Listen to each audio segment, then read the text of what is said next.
Hello, this is Austin Wintory. This is the Game Maker's Notebook. Today I had the spectacular experience of chatting with a great friend and a really, really exemplary composer, Bear McCreary, responsible for the score in the recent God of War and many other things, including film, television, and a bunch else. Our conversation was so long-winded and elaborate, we actually split it into 2 recording sessions, so apologies if there's a strange edit or something is redundant and we are repeating ourselves. Now you know why. It was a really fun and fast-paced conversation that had a million tangents, so good luck following us, and I hope you enjoy.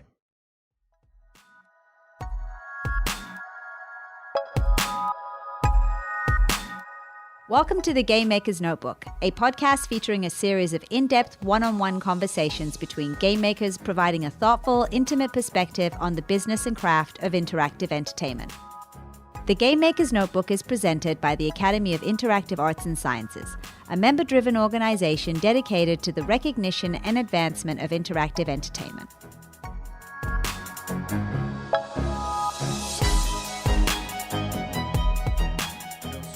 I'm here. This is Austin again.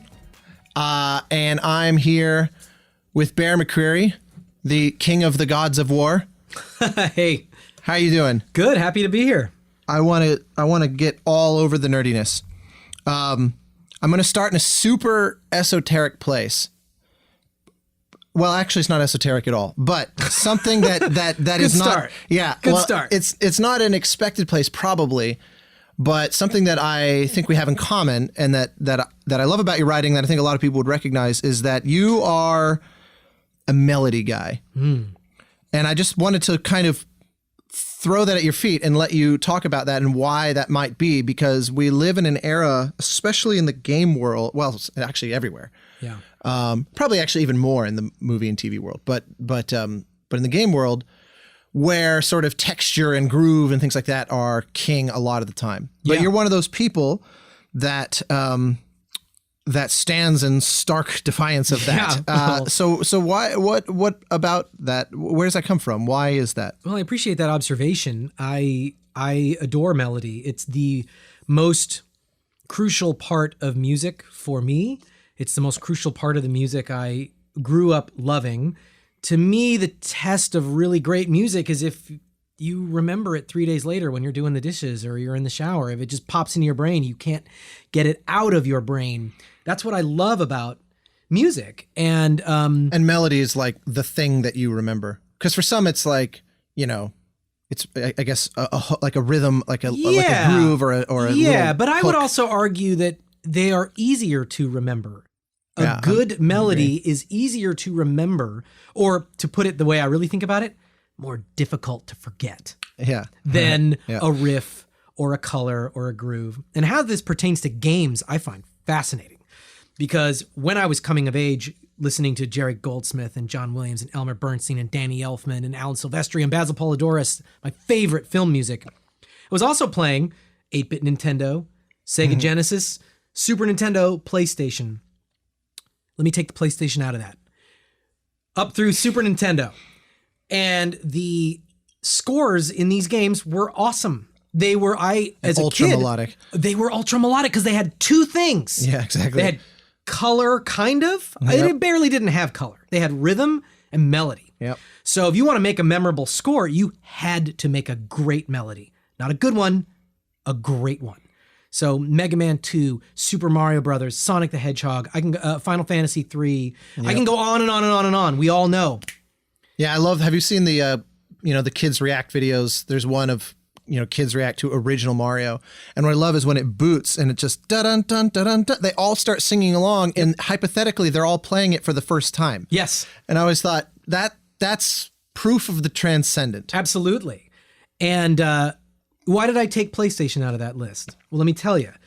Around that time, the technology made it possible for color and groove, but especially color, to be a thing in game music. Suddenly, the notion that you could have a really cool synth texture that was recorded, or an orchestra, a voice, that was mind-blowing. And in many ways, I think it I don't want to be too controversial here, but I think it set the art form of game music back 15 years.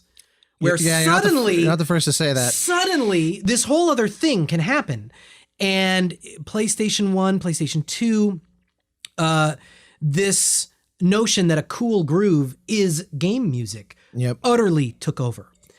Obviously, there are exceptions. I don't want to see the comments get too angry, but I don't feel like I'm going out on a limb here saying that games in the late 90s had less melody than games in the early 90s.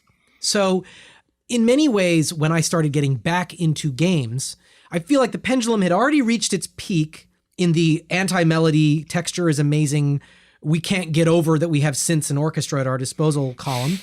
It started to swing back. And, this was after Metal Gear Solid 2, Metal Gear Solid 3. I did my first game in 2008, 2007, so somewhere in there. So the idea of having a melody in a game score was not quite as out there as I think as it might have been earlier. Yeah, I think the pendulum had started to swing, and right now it feels to me like it's kind of somewhere in the middle, because I hear a lot of people talk about the importance of theme, but then they'll point at something that doesn't strike me as that melodic. And maybe it's because, like you, I grew up listening to the people that are just the unquestionable masters of melody. Yeah. And if your reference point is something different, or dare I say lesser, your notion of what constitutes a theme is going to probably be a lot, I don't know, less memorable or hooky than, because we had the same, like Polydorus and Williams and Goldsmith. Cool. I love that. Even when you're writing a score, like we were talking a little bit before we started about SOCOM, which was that score has a melody that's shaped like a hook. It's like 3 or 4 notes that I remember it well because it was our mutual friends at Sony, and I remember them talking about it. And hearing it, it's like 3 or 4 notes, but it's in every cue. I mean, it's like 2 hours of music or whatever, where there's this little na na na over and over and over. Yeah. So it's melodic even when it's not the big sweeping long John Williams thing. And I wanted to kind of hear you unpack that a little bit. Well, I appreciate that. And piggybacking on that, SOCOM 4 U.S. Navy SEALs was an opportunity where color and texture could have absolutely been the driving force. We had a gamelan orchestra, a real one, because it took place in Southeast Asia. Yep. So there were all these amazing scales that I learned about, and the bell tones and the drums. That alone, to me, is the signifier of that score. It is my score that I did with a Balinese gamelan orchestra. Nevertheless, I also, especially to represent the Western military power, put in a really hooky orchestral tune in the French horns that you hear in the first 10 seconds. Yeah. That was important to me. Yeah, it's really, and you recorded that at Skywalker, right? Yes. Something that used to happen a lot, and I can't even think of the last time a game score was recorded there now. It was kind of right at that turning point. But we could easily go into the weeds on all these. Why don't you back us up? Because one of the things that's always fascinated me and kind of annoyed me is, if I'm going to just be honest, is that there's a lot of composers in games that aren't really gamers. And I've always found that, if nothing else, strange, because I think, how do you even know what you're doing? How can you even understand? It would be like if someone said, I have this movie, you're going to love it, I would love for you to write the score. And you're like, oh, I've heard of that. That's interesting. I've heard of movies. Yeah, it's just never seen one. It's impossible to wrap your brain around, but yet it's kind of normal in games. Yeah. And so, especially for people that are kind of, again, I'm being a little indelicate, but kind of imported from film and TV, which also happens a fair amount. Yeah. It would, to an outsider, that would be the perception of you, like not the non-gamer part, but obviously Battlestar Galactica was already well established and all of that by the time of your first entry into games. So it's like, okay, here comes another one of those guys. Well, for sure. And especially, but you are a gamer. Well, especially because the first 2 AAA title games that I did sort of came and went. I'm proud of the games and proud of the work, but in many ways, God of War, I feel, you tell me if I'm wrong, I feel like people feel like wrong. It's my first game.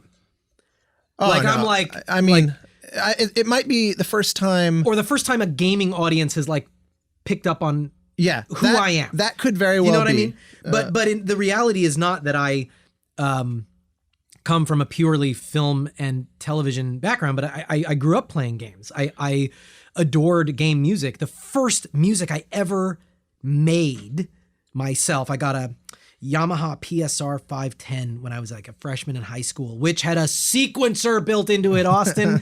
You mean, wait, I can play like a drum thing and put it on this track? What was music to you prior to that? Like was it purely pick up it, I took piano and I was like, and an accordion, and I didn't pick up accordion until much later. No, I was a piano. I studied piano. I played piano, and I would listen to film music, and I would transcribe it. I had these lengthy transcriptions of Danny Elfman or John Williams music. So composing was some more or less extension of piano, basically. Absolutely, and I began to write my own music and just imagine it, but it was limited by my facility as a player, by the color of the instrument. So to get a keyboard that I could sequence in a string idea and then play it back and put a brass idea on top, it just blew my mind. It blew my mind. And the first music I sequenced was Mega Man music. Yeah. I did my favorite tunes from Mega Man 2, Mega Man 3, Mega Man 4, and I would just get the preset kind of rock grooves, and I would make these increasingly elaborate suites and orchestral variations. Because to me, Mega Man was just like Star Wars. It was just another thing I loved, Yep. So to do music for games always felt almost inevitable. Like I definitely never had any stigma against it. If anything, clearly. I was always sort of actively seeking it out. What at least at that point, the answer's probably changed, but would there be kind of the dream game genre? Games obviously, even more than films, segregate into genres that have almost nothing to do with each other. From shooters to strategy games to role-playing games to point-and-click adventures to any manner of esoteric indie games that don't slot anywhere easily. Yeah. Is there, obviously having made games that are very action-oriented, is there a genre that, or like a game you've played recently or you remember playing then? I'm giving you 50 ways to go with this. Yeah. Like, what else do you want to do, Bear? Yeah, exactly. Look, I mean, what I love about games is the deep dive. You get to really collaborate closely with the developers, and have a unique experience that's just different than film and TV. I almost would just want to do any game that would allow me that kind of experience. Certainly, all the games that I've done have a large kind of action sweeping. Very little romance in SOCOM 4. Exactly. I mean, especially in a post sort of God of War environment where I got to tell a really sophisticated, mature story with great characters and great cinematics. Yeah, for sure.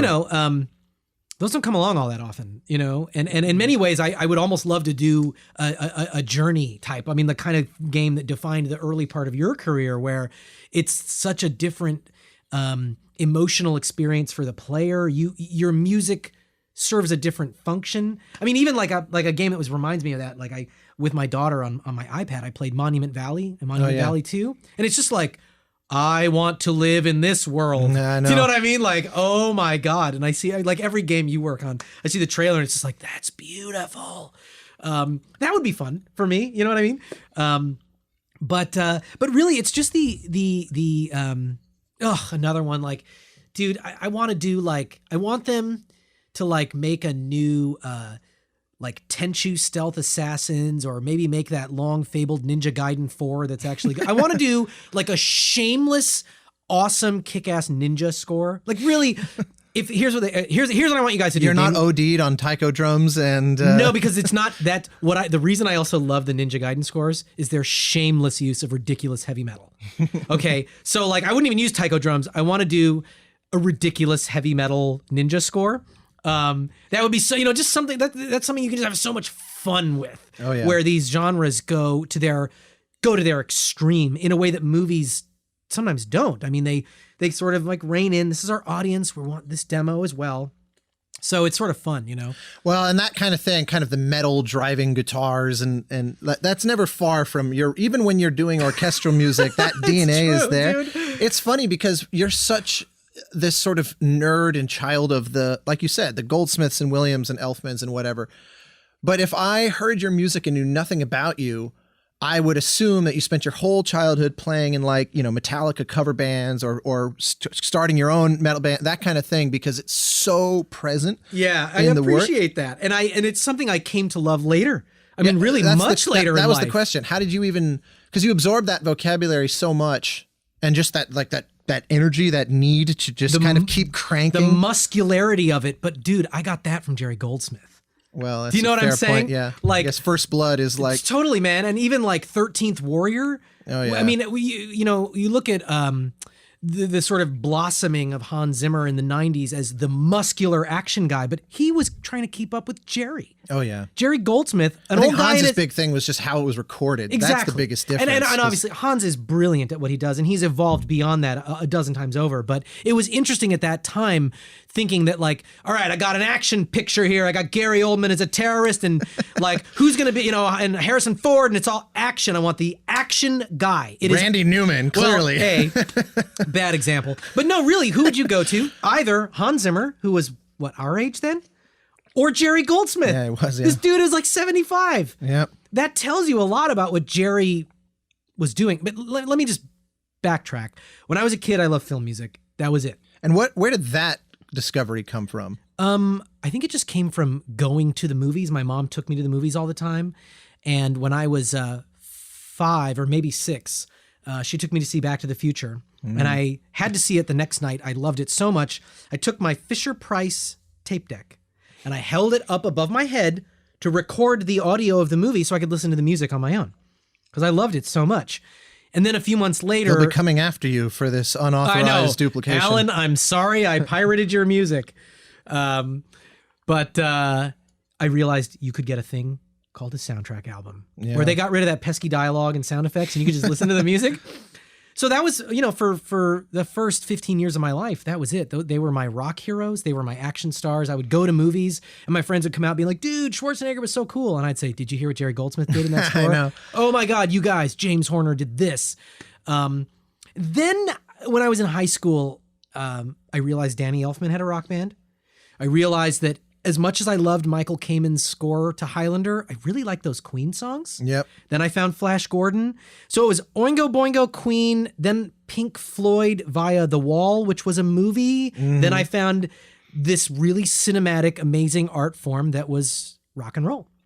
And that was my entry into all that. And I started playing, and I still never played guitar. Like, I feel like a guitar guy who's can't play guitar at all. I'm like a keyboard player. Yep. But you're right. I definitely infuse into my orchestral music, I think, a sensibility of rock and roll, because I love that kind of punchy, aggressive energy. Yeah, I think it's also you know, one of the reasons you get along with our mutual friend and agent Richard Kraft is because I think also you have a love of like the theatrical. Yes. And that genre of music, orchestra music, is capable of that. It's also capable of like being very polite and inoffensive and you know, whatever.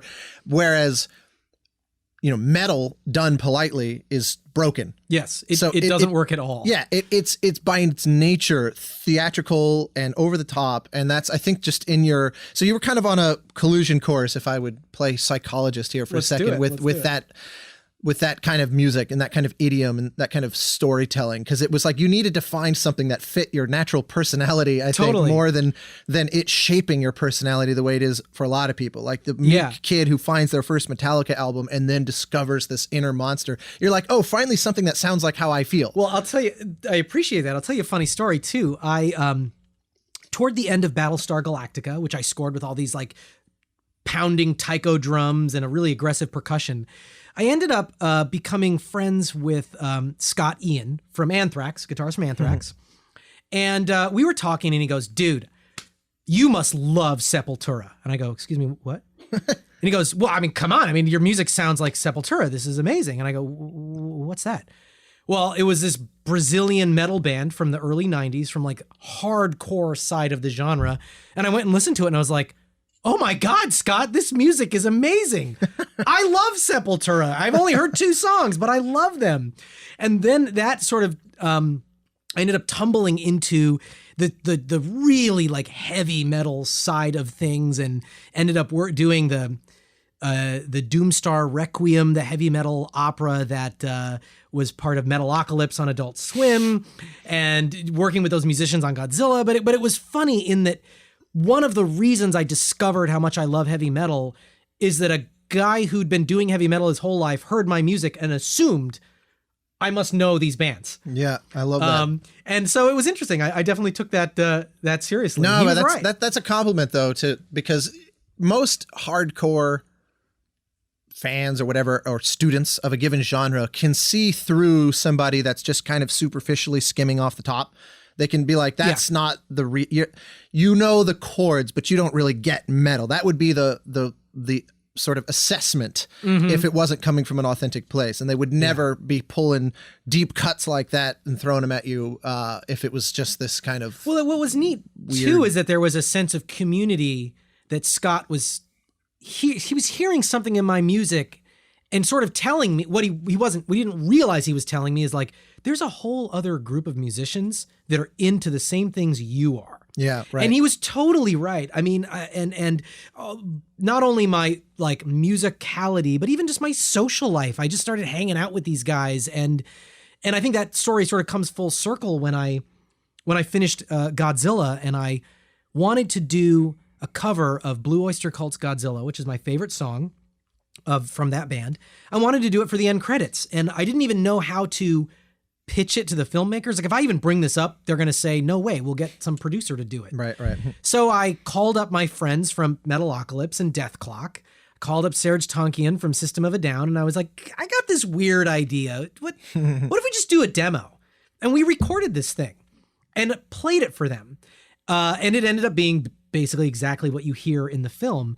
But that was a result of like just how much that kind of heavy metal world had saturated into my life, that would even be possible under that tense deadline to just call those guys and be like, man, let's do Blue Oyster Cult cover, you know? No, I love it. I'm going to pivot randomly to Dark Void because I wanted to talk about this because I remember the first time when that came out, I remember seeing the poster image or like the key art. Yeah.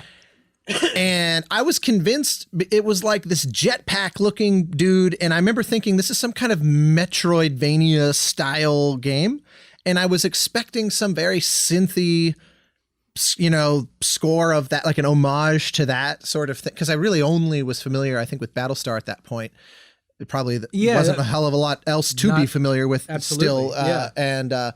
So I remember when I heard it, I was shocked. It has this super old-fashioned melodic sensibility, like really traditional 80s Amblin Williams, but infused with all that same power. And I was shocked that first off, it was an orchestra, and second, it was a Los Angeles orchestra. You have to, one of the few scores to even do that, especially then. So, I know this was 10 years, more than 10 years ago, but just give me some random Dark Void trivia, because that was your entry into games. It so really like was. What was, how did that come about?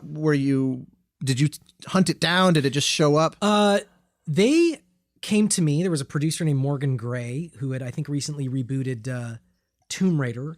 He was the creative lead on that, that brought me in to this game being published by Capcom and developed by Airtight Games up in Seattle. I was completely foreign to the game world.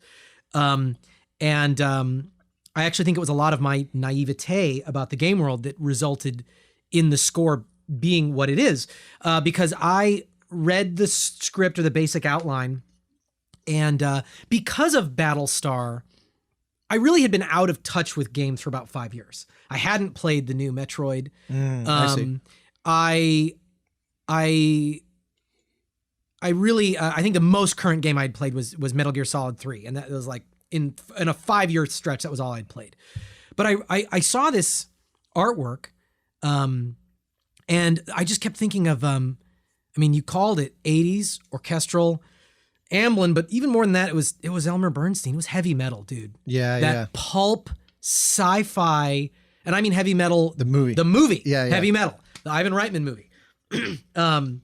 In fact, I hired Elmer's longtime collaborator to play the Own Martineau on that theme. That's why if it sounds a lot like Elmer Bernstein in the 80s and 90s. I didn't even know that part. That's what, and I, which is funny because I called her up and I was like, I want to get an Owen Martineau and play it. And she was like, I'm available for sessions. Which I respect, man. Elmer had been gone at that point. A couple years. Few years, yeah. So her main client. Indeed. The Owen Martineau that she had played on like dozens of film scores, and somehow that demand had dried up. But she flew, I forget where she was coming from. We flew her out. Did you have to sell them? How did they come at you and say that's what we're after? Because it's such a counterintuitive approach, at least based on, the box art. Totally. I know that only now. And this is where I was talking about my naivete. I flew up there. I was so excited and inspired that you'd have to ask one of them. And I'm going to go on a limb and say, I've never asked them this. Well, that company doesn't exist anymore. It doesn't exist, but I'm still friends with a lot of the team I worked with, and they're great folks. And one day I might ask them, like, did I just come at you guys with so much enthusiasm that you were literally overwhelmed and were like, okay. I mean, I do remember they wanted to say no, but they were like, his hair is just so long. And I we even have no said, idea I was like, the Owen Martineau, it sounds like a theremin. And it sounds like a theremin. And I remember one guy going like, but I don't want it to sound like an old 50s movie. And I literally said to him, like, trust me, it'll be great. Like, I wouldn't say that now. I would probably pitch it different, more delicately. But I also vividly remember sitting up there, and this is going to go back to our conversation about being a gamer. Because I just sat there and started bombarding them with questions that in hindsight were big existential audio engine questions. Right. Because I'd been annoyed by certain things in games. I hate it, and I still hate it, although it happens less. If I die at the same place 3 times and I hear the same yep. You are punishing me and pissing me off. Yeah, you are preaching to the choir right now. I am not inspired to beat the level. I'm inspired to take the game out and break it. Yes, exactly. Office space style out in the parking lot. Totally, man. And if I'm like walking around doing my thing and then suddenly I hear da-da-da, da-da-da, oh, where's the bad guy? Yes, where's the bad guy? I'm looking around. The music as proximity alarm. I hate it. I can't stand that also. I hate recognizable loops. It was a thing still. Fade outs. Yeah. Fade ins. Hard dropouts at loading screens. All this stuff. Yeah. And to be fair, I think that's partly, I think you and I share that in common, where we're at that intersection of hardcore gamers who also love movies. Yes. Where like musicality is not, you don't just write a 5-minute cue for a 3-minute scene and cut when the scene is over. Like no film composer would ever do that. No. And so we're used to things having beginning, middles, and end. And when you play a game, you're sitting there going, why the hell doesn't this sound like real music? Right. And I beat the boss and it stops. Yeah. It fades out. And as a side note, on my second game with Sony, where there's a fully fledged audio team, we sat down and addressed many of these questions to the point that they rebuilt their audio engine for SOCOM 4 U.S. Navy SEALs. It's the one they still use. So in many ways, that with us just spitballing, I want to get rid of this, I want to get rid of this, and when I played SOCOM 4, I mean, say what you will about that game, that blew my mind. Because when I played the game, I think almost most people cried. just won't say. I think but it is long lost, sadly. I know, but it's like when you play check this out. If you play the single player narrative of SOCOM 4, keep in mind almost no one played the game because the network went down the day after it came out. Yep. And then even that, 90% of your audience is playing the online, not the single player, but it did all the things that we wanted. Yeah. Every time you started if you died, it would play different music. When you came back to the level, was different music. We had all these adaptive layers. It was really cool. But I remember I didn't know any of this, Austin, when I went up to Airtight to do Dark Void, and I was like, all right, guys, how does this work? So like when you do a loop, how does audio work? Okay. Well, and then it goes back. Can you, I mean, I was in hindsight, I'm sure I was like a steamroller just bulldozing over everything. I go, no, but they like that. Because I said, here's what I said. Care, I was like, you know? I was reverse engineering in my brain going, can you have a reverb tail? Could you have the loop be 2 seconds in from the end of the audio, have a reverb tail, but then it loops, and then the incoming loop has a 2-second overlap? You can do that? Okay, good. Can you randomize sections? Can you get to this spot, you have a 2-second overlap, then you're going to go to an A, B, C, or D part of the cue. Can you do that? Okay. Then when you die, can we randomize that? Can we create all these? And I'm just, because they wanted something much simpler. In their defense, they wanted something much simpler. That was the scale at which they were operating. And I didn't realize what I was pitching them is a thing that Sony would ultimately be able to deliver when they had a huge hardware-based audio team. It wasn't the audio team of SOCOM that made that possible. It was the audio team because the publisher was the hardware all in. Yep. But I sat there and was just, in the meeting is when I realized, oh, this is all the stuff I want to do. And the holy grail of it, if I could boil it down, the pitch was what you were saying. I want it to feel like there's a composer conducting an orchestra watching me, moving his or her body and cueing the group based on what I'm doing. Yeah, exactly. That's what I want. So if things get a little bit better, I want them to just get a little bit better. Or if there's a villain coming, I want to kind of feel some suspense, but not feel the theme kick in. All of those things that you can do in film, I just expect to be able to do in games. Yeah, the way I like to describe it, I totally, I've used that exact description of like the composer wizard looking over the shoulder. I remember on, the way I like to describe it is if you did a video capture and then just watched it, it should just then play like any film score would. If you heard the music in your linear captured, and 50 different playthroughs would have 50 different but equally kind of viable and interesting. Totally. Well, all right. So then jumping forward from the glorious success of the now deceased Airtight Games and Dark Void and our mutual friend Tom Smurden. One out for Airtight. Yeah. I actually scored. Yeah, well, I did their last game that was possibly part of what killed them as a company. The Supernatural one? It was this little Viking 70s funk rhythm platformer, rhythm like roguelike sort of thing, Soulfjord. I did it because I thought an excuse to go full 70s. I'm never going to have this again. Yeah. And it took all of us down, but it was good fun. So then, yes, following the glorious success of that with the massive commercial success of SOCOM. On account of the online game that came out 2 days before the hack. For the internet shutdown. The Sony network went down for, I think, 3 months. Yeah. Yes, well, you shouldn't have hacked Sony if you knew that you had this game coming out. I thought it would get some good press. You were playing a short game. I also thought, seriously, I hacked the network and brought it down so that everyone would play the single player campaign. Yes, and here I did all those great cinematics. That's why you play a multiplayer shooter like that. Well, you had your chance. I know. It's been downhill since then. Yeah, clearly. We're going to talk about God of War, the gaming subject du jour. But worth talking about the fun way we kind of quasi worked together in this very circuitous way on Assassin's Creed, because it was a unique situation where we were working kind of in parallel, but very different scores came out of it. And so the Jack the Ripper DLC on Syndicate, tell me some stories there, because what you wrote was vastly more intense than what I wrote for the actual rest of the game. What's funny is I hadn't heard your score when I was hired on that, but I knew enough about the story and I know enough about you to know that it was going to be really beautiful and inspiring. But I was also like, everything they're telling me they want is not that.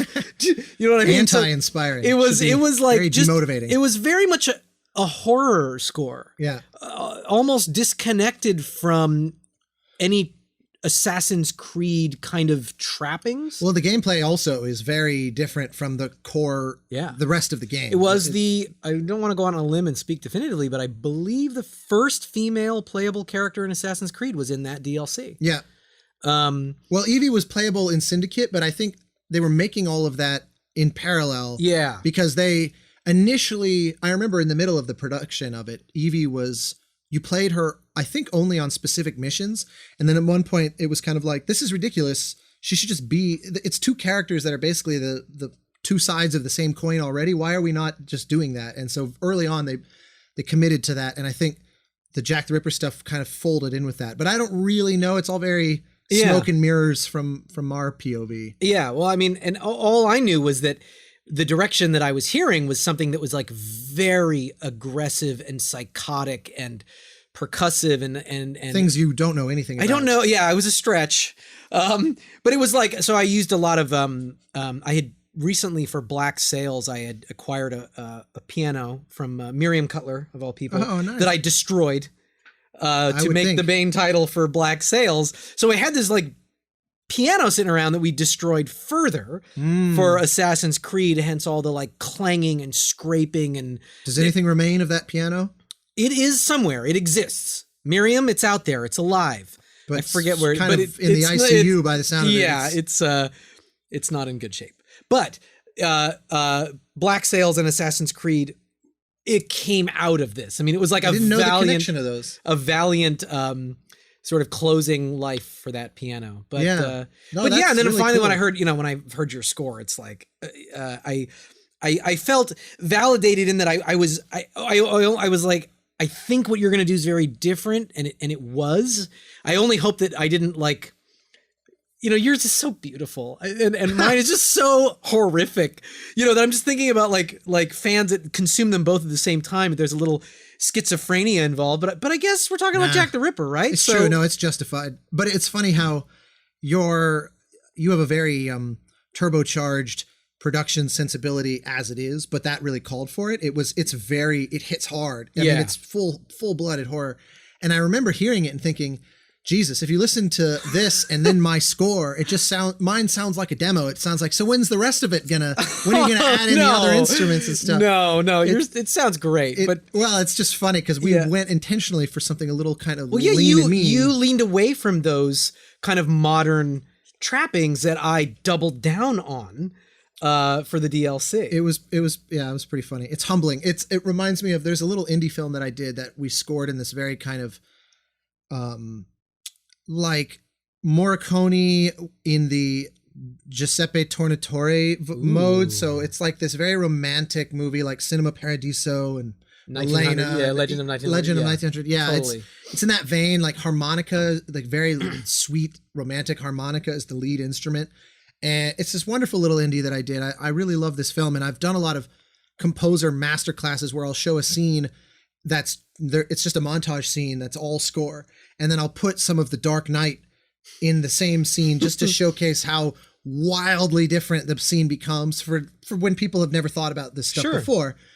And I learned a long time ago, never ever start with the Dark Knight, because my score is so small and intimate by comparison. Oh yeah, that it sounds like I'm showing an unfinished product. and I just realized, like, Jesus, this is made me really appreciate all over again the level of production that goes into a score like that. Just the outrageous depth of just sheer number of tracks and stuff. And I felt like that. I remember one time playing back something, and then I listened to that Jack the Ripper stuff, and I just thought, good Lord, this is not fucking around. This is really this hits hard. So and it's such a different mindset. I mean, I love writing in the style that you're describing. It feels to me like I had a similar experience on a film called Professor and the Madman that was very much like, I just wanted it to be like Age of Innocence. Yeah. It was all live. Yep. No, that score, I loved that score first off, and also Syndicate heavily features Sandy Cameron, so they have. That's right. Yeah, they have that in common as well. But that score really, I loved it. I was actually in Paris this summer, for a meeting, and I think you had just recently put it out. So I opened it up on Spotify and just wandered the streets of Paris and listened to the whole thing in one go. And oh my God, it was a really kind of beautifully gothic experience to be wandering. Wow. The only thing that was a little weird about it was that it was 10 trillion degrees. It was a major heat wave. Oh, wow. So listening while just drenched in sweat was, that was probably not part of your conception of that score, but it was, really. It was actually, I could see how you would link them, because it's all about the elegance of the instruments and not trying to just stack the sound. Yeah. It really worked. It's great. Yeah. But you are right that it has to live in its own world, and you can't break the spell and come back. Like there was some stuff in Professor and the Madman.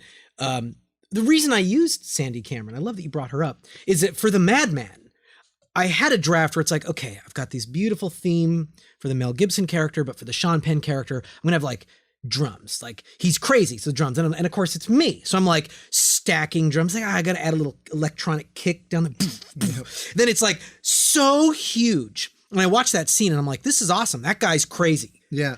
But then you go back to a solo cello and a flute, and it's like, what is this? This is nothing. It's not even music. Do you know what I mean? And I realized, like, I can't fall back. It was like a crutch. Yeah. I'm falling onto a crutch to make it sound that produced. So then I was like, I need something small and acoustic that can have that kind of energy. That's where I went to Sandy's performances, because like something that can sound like an amazing synth, but it's just a violin. You know? It's inhumanly virtuosic, and that's a great pivot then to God of War, because one of the things I want to just go through everything you have to share about it. Everything. This isn't 12. I know you have other stuff today. We've coordinated. We cleared your whole schedule. Let's do it. The rest of the day is open. The 9-hour commentary. Yes, exactly. This is just going to be a real time. I'm going to fire up the game. Let's play all 20 hours. Yep. Yeah. So that one, here's the thing that I loved is it's a huge sound at its biggest moments. And the thing that I really particularly loved was that it actually doesn't lean very heavily on those biggest moments. It leans so much on the intimacy and the kind of heartfelt nature, but it's very organic. It's big in the 200-year tradition way of being big, not in the thing you were just talking about. Yeah. Of 9 layers of toms and then like an 808. Yeah.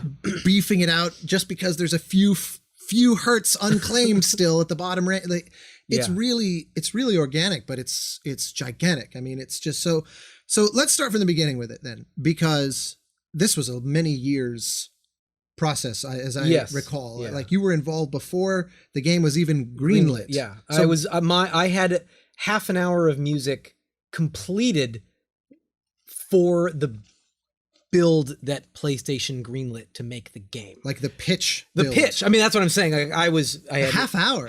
Wow. And so I want to hear, did you record and stuff for that? Done with live players and everything. Wow. So where'd you do that? it was soloists with a quartet. So there wasn't orchestra. Got it. It's like sweetening mock-ups and stuff. Well, not even. Let me go to the very beginning, because Right. I Take can us from feel the you beginning. fishing around the weirdness of this. Yeah, oh yeah. So I love the they weirdness. approached me about, it was Pete Scaturo and Keith Leary approached me about something. So I go in, and Veiled in secrecy. as everything is there, Yeah. you know. Sony, if they could have their way, you'd still not know what the game was. Literally. And Yeah. there are actors Yeah. that's the case. Yeah. They don't know the game, they don't know the character. Yeah, There was they've- an actor friend of mine who I was texting, and I was like, "You're the best character in God of War," and she didn't even know. She was like, "What?" And I'm like, "The Valkyrie Queen is like people. There's like reaction videos to your character. Like, people love your character. It's a brief appearance, but it was one of 12 bosses. Do you know what I Right. mean? It was like, anyway." And she's probably one of these very tenured who's For sure, she'd done 100, done 1,000 other games, yeah. exactly. So it's They're funny. used to that. I was like, "Are you the Valkyrie Queen? That's amazing." Okay, but anyway, that's so funny. so I figure out in the course of the conversation that I think we're talking about a new God of War. You know, they're asking me about choirs and percussion and mythology, and I'm like, I can just tell that there's, you know, I ask them, "Is this a new God of War?" And their version of not revealing a secret reveals. I've worked with them both before, so Yeah. I know. The nervous looks at the I know ceiling. the and Keith Leary poker face. Yes, which is the most reliably telling.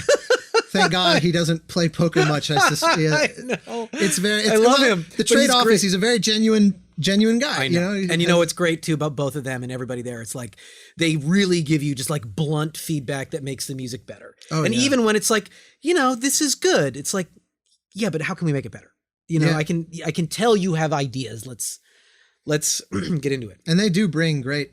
Sometimes the music departments are there just to kind of help the production get over the line, but they'll give feedback on mock-ups and on themes and I interact with them very differently than anybody else. Everybody else on film or games that I interact with, I tend to filter what they say and try to realize, what are they really saying? yeah, translate it like I some translate. therapist. Exactly. But with the Sony team, I really don't need to, and I can just ask them questions that I would normally ask somebody on my team or a mentor. I'd be like, "Oh God, what do I do with the orchestrations?" Or, "Do you think the French horn registers wrong?" Like, but I can just bring it up in the room, like a really detailed question. You know, is Yeah, that you can ostinato say- too fast? And Yeah. you know, Normally questions like that invite disaster. If you kind of open up the toolkit so much that you invite people in, they don't realize what they're asking you to do, and they can they can. I mean, very well how quickly things can go crazy.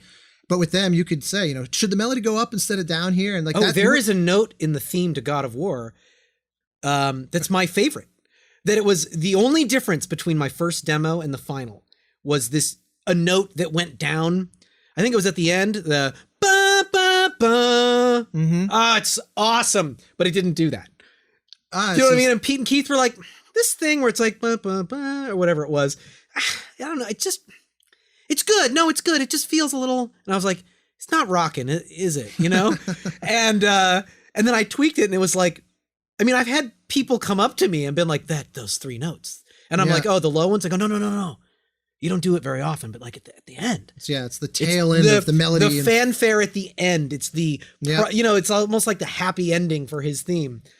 Well, it's a full, not to get ahead of ourselves, but what I loved about that theme, I've had the great pleasure now of conducting it multiple times.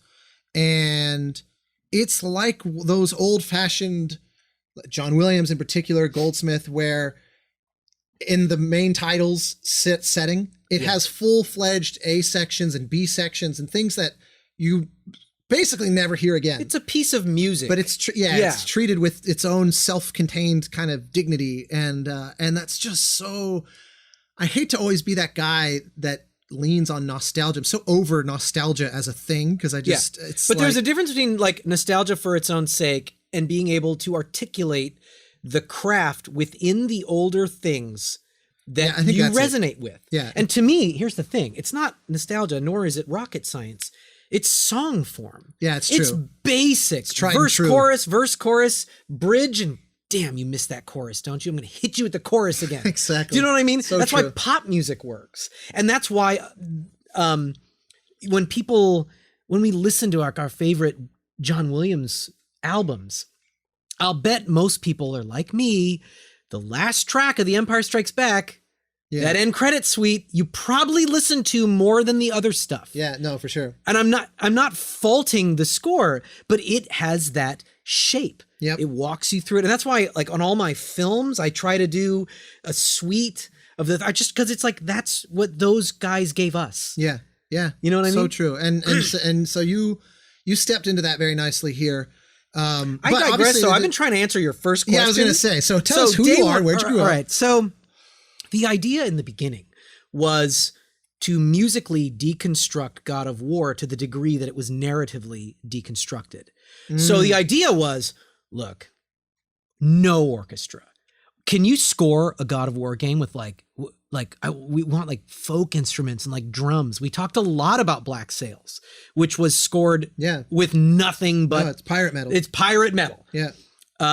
And we talked about Outlander, but not even the sort of strings, just like a frame drum and like some, fiddle, Hardinger fiddle, nickel harpa. And so all of Battlestar is essentially like that also. I mean, this is not unfamiliar territory. So I think it was really obvious why they were bringing me in to explore that. So even in that version, playing the, having a string quartet, which would at least allow there's a 4 or 5 voice chorale that I can do. That was orchestral in the context of everything else.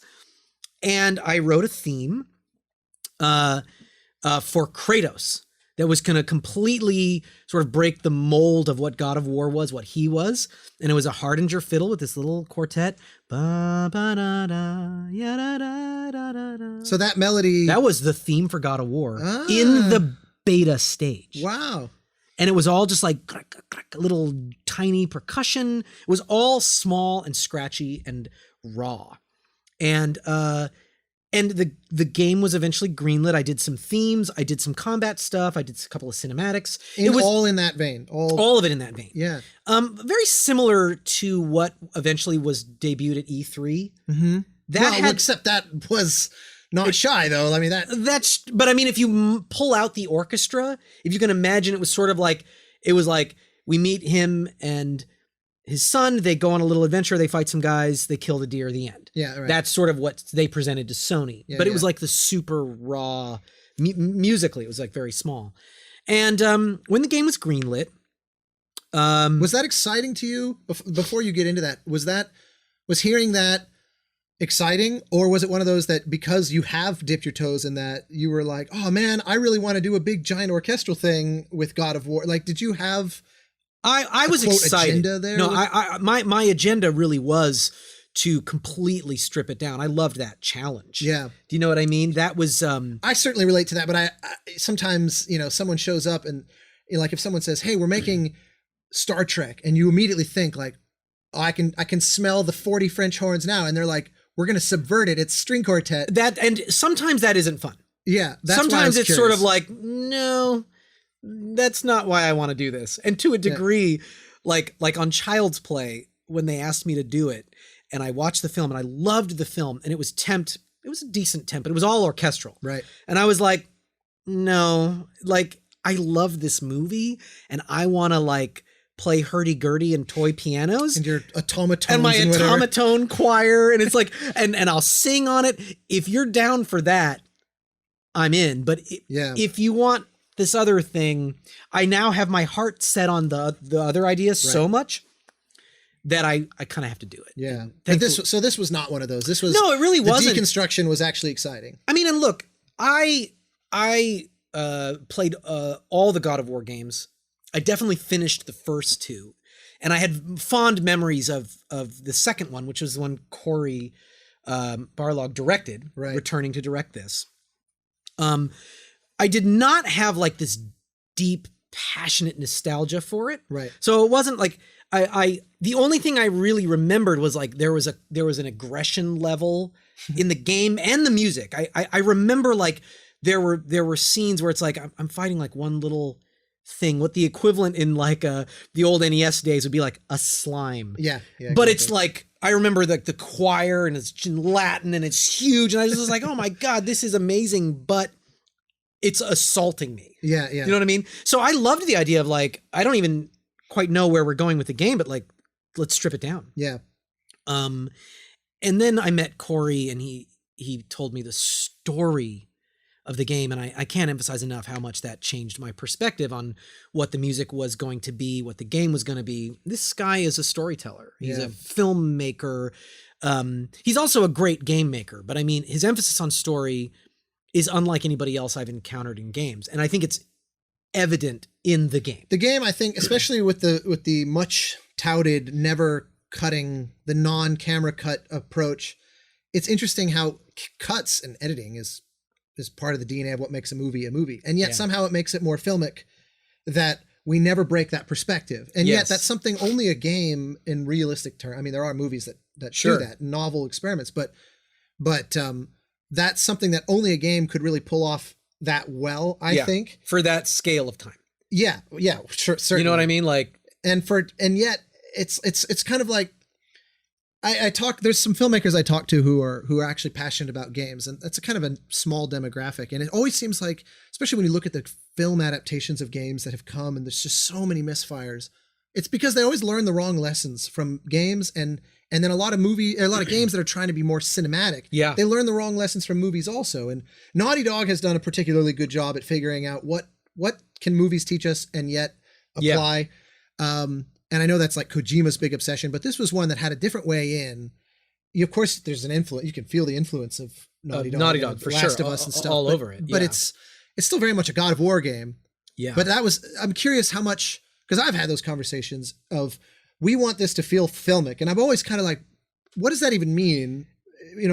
Because I kind of know what that. What's interesting? Means, but now that you mention it, I do recall that, and I having that on other projects, and it is always sort of it doesn't help you, right? Because it's like you want it to be cinematic, but it's like, but what does that mean in this context? Yeah, well, and you don't sit down when you're scoring Child's Play and say, how am I going to make this cinematic? Like, you're just scoring it. You're just What's reacting. interesting is I don't think the word cinematic came up working on God of War in 3.5 years. Yeah.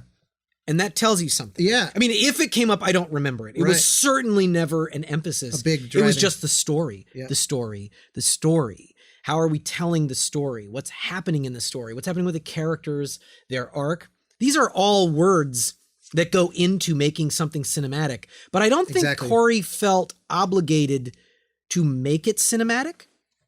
Do you know what I mean? Oh, absolutely. In a way, the story is told far better in the game than it would be in a movie. Yeah, oh, for sure. It's one of those, to me, the best games are the ones that is their home. They can't, like, every now and again someone says to me, it would be so cool if someone made a Journey movie. And I thought, what on earth are you talking about? How could a wordless, purely sort of symbolic, allegorical, nothing about that. It would be the dumbest, most boring movie I've ever seen in my life. And, and yet the game is beautiful. Yeah. To me, this God of War, and even a game like The Last of Us embraces that, where a film adaptation with this will lose something really important in the process. Like, I don't know if you've played the new Call of Duty, for example, but I haven't yet. It's like, it's the closest I've seen yet that really shatters Uncanny Valley problems. Like, there's some shots in that where I thought, holy hell. Yeah. And God of War, truthfully, is right there too. I mean, and one of the reasons it is that it's so well written and acted, and all the other components are firing on all cylinders, that you're just brought into the drama. I mean, I really was so inspired. I mean, sometimes scoring some of those cinematics rank up with some of my fondest creative memories of my entire career. I don't doubt it. And you can feel it. It's one of those, we all try to give it everything we've got on everything. But like, when you look back over the career of Goldsmith, you can tell which movies spoke to him. Oh, 100%. Versus the ones where he was just trying to be the best professional he could be. Yeah. And don't you feel like we always try to give it everything we have, but every once in a while a project comes along that gives back to you. Oh yeah, it makes you better than you do it. Yep. Do you know what I mean? Absolutely. And when you're done, you're like, wow, I'm never going to be the same again. Oh, for sure. Creatively and maybe even personally. Yeah. And those are 100%. Rare, you know? Oh yeah, yeah. And you hang on to those. It felt like that with God of War, because I played it. I mean, there's a few composers, and you among them, where I will always check out what they're doing, because it has this instant intrigue. Because I've been rewarded so many times now. It's like, how many seasons of Battlestar, and even things like Agents of S.H.I.E.L.D. And I mean, it goes on and on, where I will have that automatic predisposition to want to check it out. But this one had a lot of other, I was already familiar with God of War. We have all the Sony friends in common. Yeah. And it was being presented as kind of a rebirth of this. So I'm curious. So then, and we've spoken about this a little, like, what did you think of it? I mean, you know what I mean? Like, when you heard it, I mean, especially like, sort of like, were you able to separate from the old versions of it? And also, you know exactly the process I went through, who I collaborated with, you know all of that stuff. Absolutely. It's funny because I'm perpetually behind schedule with games. Like, there are games from 10 years ago that are still in my Steam library that I just think, I'll get to it. I know I'm going to get to it. I know. I refuse to delete it or like uninstall it, because then it will go gray and I'll never think of it again. And so I have this kind of idealistic, optimistic, unrealistic desire to truly get through my whole backlog, which of course presumes that they're just going to stop making new stuff, which of course exponentially is not true. You just have to retire at 50 and play games the rest of your life. And hope you live to be 300. Yeah, exactly. So this was one. So as a result, often what happens is if someone like yourself releases something, and I will often just go straight to the album, because I know realistically that it will be a year or 2 or 3 before I ever even play this. And I'll write one of those stupid tweets 4 years from now that's like, late to the party, but this turns out to be a really good game.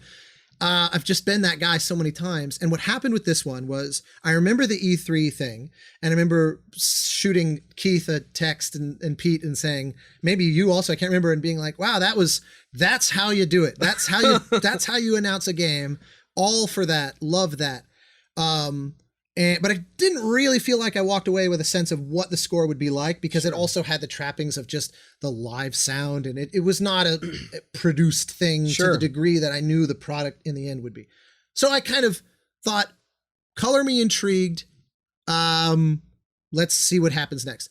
Flash forward, it comes out. I remember, in relation to everything I just said, I just started streaming the album on Spotify, and I made it like 3 or 4 tracks in. and was so overwhelmed by how like sentimental it was. Mm-hmm. And of course it announces itself with this big blood and thunder kind of opening, which is what we had heard a version of, but now properly, and was like, yes, that's God of War. That's God of War. It's also, that's Bear. That's nothing about that makes me think, I wouldn't have guessed he had it in him. It was like, no, that's coming from the source. Yeah. But then, to your credit and to the team's credit, after 3 or 4 tracks, I stopped and I said, I want to play this. No kidding. And I quit listening to the album and I started playing the game that night. Wow. And I can't think of the last time I did that. So for me, it was so clear that it kind of got into a personal place with you. Everything you were just saying about things that give back to you. Yeah. And that was coming through so strongly that I didn't want to subvert the experience of the game by every 20 minutes going, oh, I remember this cue. I remember this cue. That makes me very happy. Yeah. Well, and I don't think I ever told you that. But it was very like, I remember messaging you to say, this is surprisingly lyrical for a thing called God of War. Yeah. But of course, after you played the game, how could it be anything else? Exactly. Yeah. How could it be anything other than that? No, it was. So at what point did it pivot to, okay, we actually do want the 100-piece orchestra and blah, blah, blah? Well, it was almost immediately after being greenlit. The note came back like, you're on the game. We're moving forward. We're moving into production. Was there any? It had to be one of those formalities. Basically. It was. I mean, it was. I think couldn't possibly. If have Sony thought. hated the music in the build, I might not have been. But it was sort of like. But but the green lighting itself. Oh yeah, strikes me as something that they have to do. But it couldn't have been really. I don't know. I don't know that for sure. But I remember thinking like, and I'm always very cautious in terms of like, going, that's for sure going to happen. But when they called and was like, the game's going to happen, I was like, okay. Like to a degree, I wasn't surprised because it like really was something special. I had that, right? Like the first time I saw Battlestar Galactica or the first episode of Walking Dead, and you're like, this is a thing. They've made this is not another thing. This is that thing that people talk about for like a long time. Yeah. I just feel it in my bones. Yeah. So I wasn't surprised, but I was also like relieved for Corey and everybody on the team, and because it had been, you said 6-7 months, something at like least. I mean, there was sort of like 6 or 7 months passed between me finishing the first build, the presentation, whatever you want to call it, the pitch, and then getting the call. It's like, it's go time. We're doing the game. Yeah, got it. And the first thing we need are themes. And by the way, we're not feeling the Kratos theme. It's too sad. Like, we kind of need him to be kind of like a badass. Yeah. We love all this stuff, but it's like, the pendulum is so far in the other direction. Yeah. Can we swing it back? And what was interesting about that, I think one of the reasons that the score isn't as hyper produced in its production that you, and literally only you, have observed, which I appreciate. But I mean, the reason, why is it's that? just natural, it's why organic. is that? Because at the core of it, like the molten steel at the core of the planet is this scratchy, raw little thing. Yeah. The live ensemble. And then we need to like beef that up, and we need to have orchestra and drums and all that shit, but we can't lose that. Yeah, yeah. So because it was almost like a Russian nesting doll, it was like inside. And of course, what you heard on the record is the influence that had permeated through everything. Yeah. So that even though it got big, it never got so big that you couldn't hear the nickel harpa in there. Right. You know what I mean? Yeah, and these little chugging strings, and the percussion was big, but there was always like some instruments that were close mic'd, just like thuddy frame drums and that kind of stuff. So I threw out the theme that I'd had, and I sketched a theme for Kratos, which was identical to what debuted at E3, except for those couple of notes that Pete and Keith pointed out. I wrote a theme for Freya, a theme for Balder, a few other things. And then it was basically go time. And I was like, I feel like this theme for Kratos now, I mean, it was just a matter of the pendulum just kept swinging. I was like, I love this theme. It's awesome. It's so masculine. Yeah. It's so ludicrously masculine. Yep. As a side note, my favorite review I have ever heard of anything I've ever done was somebody on Twitter said, I listened to the God of War theme while I was shaving and my beard grew a beard. Yeah. I want to frame that, dude. Sounds about right. So, okay, but It's like Chuck Norris in music. dude, for real, but you take away the jest and it's like, what are we talking about? The inherent masculine quality of that theme is undeniable. And I said, But what I love is just to editorialize a little, or to kind of project. You tell me if this is full of shit or not. Because what I love is it is very masculine, but it's masculine in the way that like Conan the Barbarian is masculine, 100%, which is still has heart. It's not savage even though he's literally the barbarian. Yeah. Basil didn't know how to not be sentimental. Indeed. Like and my God of War was a love letter to Basil's work. Yeah. Conan the Barbarian. It's funny because I would never have. I can see that now. Now that you say that, it clicks and it's so obvious. But it doesn't. It's not like you're riffing on Basil isms in the score, right? But the philosophy behind it almost. But yeah, is the fact definitely. That it's like you look at even like Starship Troopers, and it's still so melodic, and there's still some just achingly beautiful. What is it, Klendathu drop or yeah, whatever? It's like just one of the best ever. Oh, it's so beautiful. I'll have to send you sometime. I did as a joke for I used to start all my sessions with trivia. I'd get like Amazon gift cards. No way. And I would play stuff. And I did a session at Warner Brothers once a long time ago where I played a piece through the speakers and I said $100 on Amazon for anybody that can tell me what this piece is and who wrote it, but also whose style I've rearranged it in. And it was the Klendathu drop as if it was done by Thomas Newman a la American Beauty. Dude, it's you have to send this to me. I will. It's the nerdiest thing ever. But somehow I think it was like, of course, I think Dan Goldwasser was hanging out in the back. And he knew what it was because, one of our nerdy types. But well, that doesn't surprise me at all. But nonetheless, yes, Basil, as someone who even at his most barbaric couldn't resist injecting like love and heart and passion. So yeah, I totally can see that now that you point that out. So, but I said to the guys, I'm going to struggle with Atreus and especially with the memory of his mom. I mean, I can make this theme really beautiful. And in fact, the game starts with a solo French horn,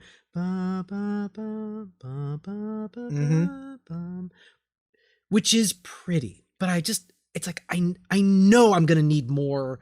Yeah. I just think this woman. It's a pretty version of something powerful and masculine. And it sounds somber. Yeah. Like it's sort of the old soldier thinking about the glory day. Even that in its prettiness has a masculine quality somehow.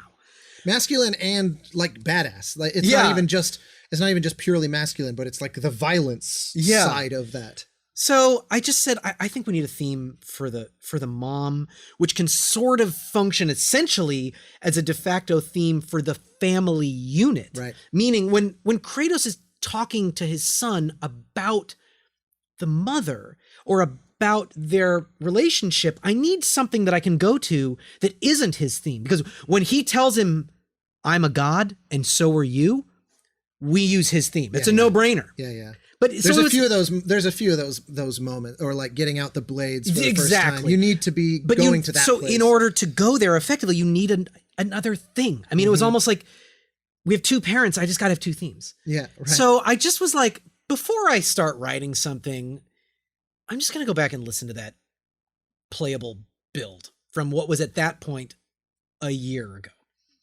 And it starts off with the Hardinger fiddle. And I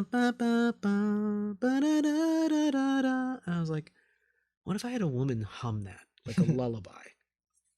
And that was it. Yeah. The theme underwent no changes. It was there's a track that if you take on the album Memories of Mother, if you sort of strip down the orchestra and had it played on a quartet and a Hardinger fiddle, that's what the pitch piece was. Wow. But the A, B, A form, it was all identical. So I reskinned it with a bigger choir. I went with a big orchestra at the end and I sent it in and I was like, they've technically thrown this cue out. Do you know what I mean? I'm not going to say anything. A+ for listening for feedback. I'm just going to send it in and be like, here's a theme for the mother. What do you think? And it was a home run. Everybody loved it. That's fine. I don't even know if they recognize it. Okay, I never talked to them about it. I mean, like, maybe at the sessions, I was like, does anyone remember that they threw this out? This was the early, that's funny. Well, maybe now they're going to hear that and retroactively be so horrified that you pulled a fast one on them. You'll be fired. Score will never work again. And the new edition of the game will have that theme taken out. Yeah, exactly. That's crazy. Well, this was, as I recall reading online or something, was this your first time doing the big orchestra in London thing? It was in London. I had never recorded there. You're sure, obviously no stranger to big orchestras, but London yes, I had has done this my sacred work in thing LA. with composers. Yeah. Yeah, Skywalker on SOCOM and stuff. Yeah. But what I mean, just as someone who knows the body of work of cinema and how important London and air is to that. Mm-hmm. What was that like for you? It was a surprisingly moving experience. You remember which cue you guys started with? No, but I remember what kind of cue it was. It was not an essential theme or anything. It was sort of it was some cinematic, some dialogue scene. It might have even been the opening when he's chopping down the tree and picks it up and carries it to the house. You know what I mean? Like, but the reason I emphasize its sort of smallness is I got up and I started conducting, and this, like, in 2 seconds, this electrical bolt went into my brain and I almost started weeping. And I'll tell you why. Because there are these sounds I've heard, particularly this thing in the string writing that James Horner would always do, which I like borrow obviously all the time. And I had always thought I was doing it wrong. I was like, you're just not as good. He has some way of having the high violins do this little descending contrapuntal line. Like, there's obviously a magic he's got that you don't. You suck. You know what I mean? And it was like in the room that he did it in, with the players he did it with the engineer that recorded him. Yeah. I almost wept. It was like, oh my God, I can do it. That's the only difference. Yeah. And it's not that LA sounds great. No, but it's different. It's a different sound. It's very subtle color. Yep. And it is the combo of those things. It's the room, the instruments the musicians are playing on. It's all those things colliding with each other. Yeah. And I was really, like, moved. It was a level of, like, almost like a level of feeling like I have arrived, that in a surprising and unexpected way was more profound than the first time I recorded a big orchestra, the first time I did a big movie, any of that stuff. It was like getting in that room and just having this little string chorale suddenly sound like, oh my God, this sounds like the music I grew up on. Yeah. And it's like, and totally guess what?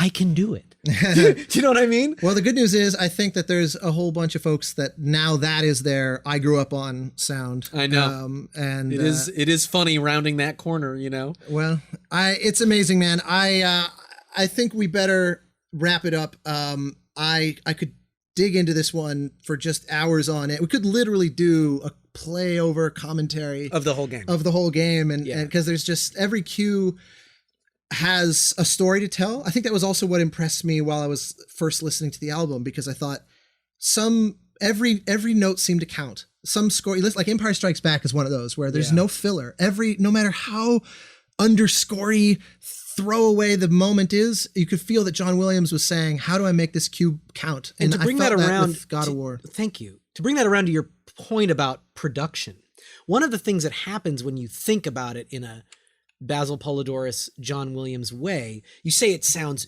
big, even though there aren't, like, 9 tracks of kick drums and all that stuff. Every frequency isn't filled, but it's like the space is filled in a more traditionally orchestral way. Yeah. Do you know what I mean? So that, like, having it, like, even if you just look at the main title, like the third time through the theme at the end is the biggest. Why? It's not because the brass are going more blah than they did the first time. The first time around, they were at 11 already. They can't play louder.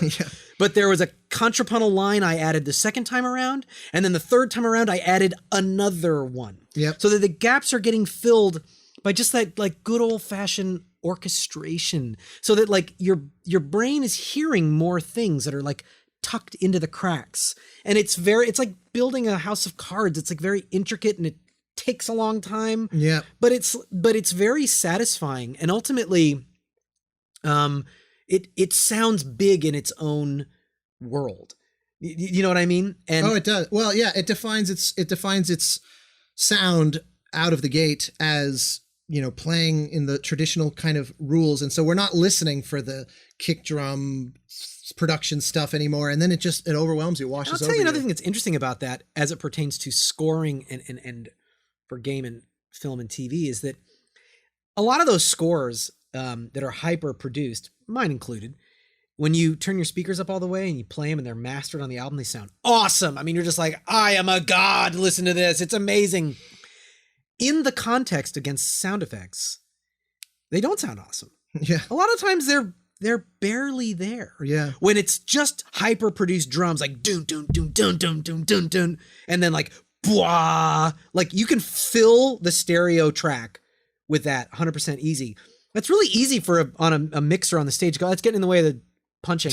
They pull it down and then there's nothing left. Yeah. When you don't have a little piccolo line that's or these little orchestral things that like fill the cracks. Yep. Then sometimes more of it sort of seeps through the final mix. You hear it more. It's certainly true in God of War. I distinctly remember feeling the score at all times, and that is a game that's not lacking in full bore. Oh my God! Yeah, crazy sword clanging and explosions from magic and like lots of violent yelling and it's really well mixed. Yeah, I mean, that's a lot of that goes to that all goes to the Sony team making space for all that stuff. But the music has enough, like you said, it's that piccolo sometimes. It's weird how that may be all that you hear in that bar. Yeah. But your ear kind of will fill in the rest, like this Rosetta Stone thing, because you've built the language, the vocabulary. We kind of know what you're doing, even if we don't hear it. And it just creates the impression afterward of, that was fucking massive. Yeah. So it's sort of, it's a very fun way for me to work on a game, because it really, like, I had the space to write the kind of music that I really wanted to write, and that long time to just develop the themes and kind of fall in love with them. And then getting the cinematics. I mean, I think the thing that I'm the most proud of is the ludicrous amount of time and money and resources that went into the cinematics.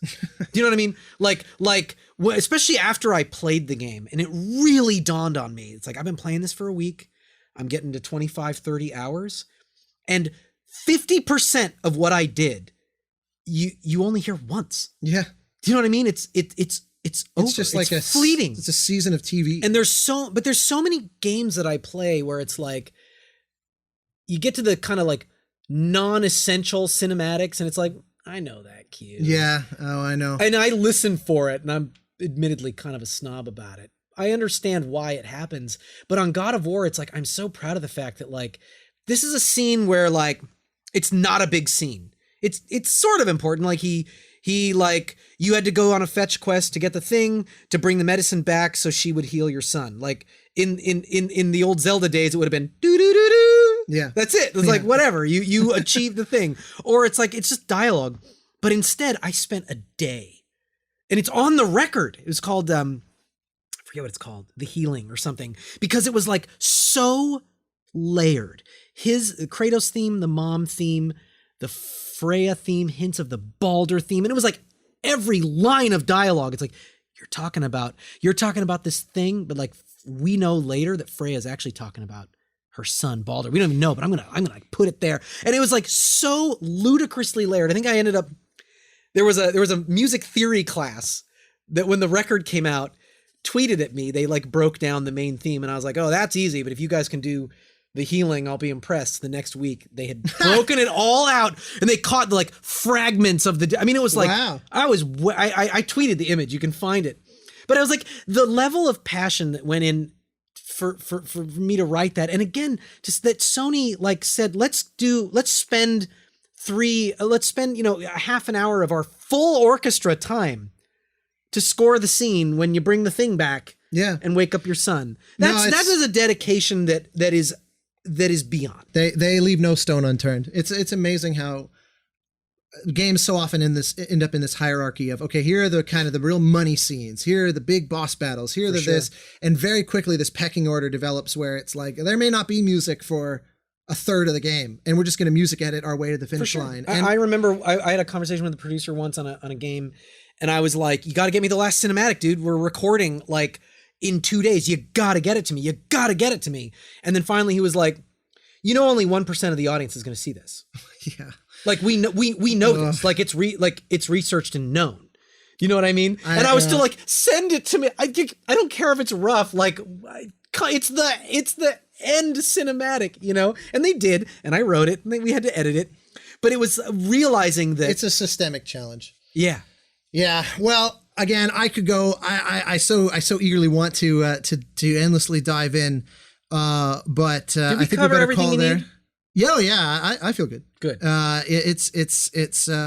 will forward the hate mail if we are woefully underserving the desires to plumb the depths of God of War. But maybe we just need to do it's just a weekly series. I was gonna say a podcast of just you and I bullshitting about games. Yeah, no, that I would be into that. Let's green light that. Yeah. I'm getting nods of approval. Yeah. Nah, man. Well, thank you again so much, and indulging everything I wanted to know about Dark Void, and thank and you the for rest asking. of it. No, yeah. of course, man. We always like to make sure that you have a chance to plug the ways people. I think there's 7 people left who don't follow you on Twitter. Yeah. So for those 7 people, I'm on Twitter and Instagram and Facebook and. All the usuals. YouTube, I have a fun YouTube channel where I make a bunch of really weirdo videos about my process and behind the scenes footage. Highly recommended YouTube channel. And check out my blog at my website. I mean, really, if there's a thing that you might not instinctually go to, because like who goes to a website anymore? But if, pretty much anything you want to know about anything I've done, you can go to my blog, and I've probably written like 80 pages. I was going to say, your blog is exhausting. It is. I'm sure it's exhausting to read as it is to write. But I just got in the habit of doing it, and I just kept it up. No, it's great and highly recommended. And with that, I say thank you. Thank you, sir. It's been fun. Thank you for listening to The Game Maker's Notebook. If you'd like to support the podcast and more content like this, please consider leaving us a rating and review. In addition to this podcast, the Academy of Interactive Arts and Sciences also produces the DICE Summit. To our listeners currently working in games, DICE Summit is the premier speaking and networking event in our industry. DICE will take place from February 11th to 13th at the Aria Resort and Casino in Las Vegas.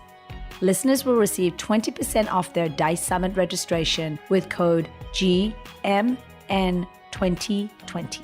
To register or learn more, please visit www.dicesummit.org.